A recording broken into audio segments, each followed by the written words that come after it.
Hi everyone, ఎలా ఉన్నారు అందరూ? రీసెంట్గా నాకు జరిగిన ఇన్సిడెంట్ మీ అందరితో షేర్ చేసుకుంటున్నానండి. సో దట్ మీరు పిల్లలకి ఫుడ్ పెట్టే విషయంలో చాలా జాగ్రత్తగా ఉంటారని. మీరు నా వీడియో చూస్తే మీకు ఆల్రెడీ తెలిసే ఉంటుంది. నేను లీషెస్ నుంచి ఎప్పుడు ఎగ్స్ ఆర్డర్ చేస్తాను. మా పాపకి కేజ్ ఫ్రీ ఎగ్స్ అని మెన్షన్ చేస్తారు, అంటే నాటుకోటి గుడ్లని.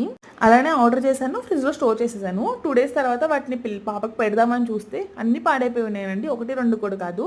సో మీకు వీడియోలో క్లియర్గా చూపించలేకపోతున్నాను కానీ, అంటే బ్రౌన్ లైన్స్ లా ఉన్నాయి, కలర్ చేంజ్ అయిపోయి ఉంది. అంటే కొంచెం ఎల్లోగా ఉంటే మనకి కొంచెం బ్రౌన్గా ఉంది, స్మెల్ అయితే ఏమీ రాలేదు.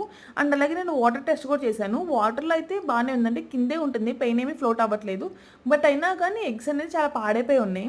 సో నేను వెంటనే లీషస్ కస్టమర్ కేర్కి కాల్ చేసి ఇలా జరిగిందంతా చెప్పానండి. నేను ఆర్డర్ చేసి కూడా 2 days అయింది. ఫొటోస్ వీడియోస్ అన్ని షేర్ చేశాను. అండ్ వాళ్ళ దగ్గర కూడా మేము ఆర్డర్ చేసిన డేట్ అంతా ఉంటుంది కదా, వాళ్ళు చెక్ చేసుకున్నారు.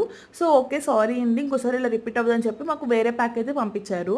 సేమ్ ఎగ్స్ అయితే వేరేది పంపించారు. సో వాళ్ళు పంపించినంత మాత్రాన, అంటే రిఫండ్ ఇచ్చినంత మాత్రాన ప్రాబ్లమ్స్ సాల్వ్ అయిపోయినట్టు కాదు కదా.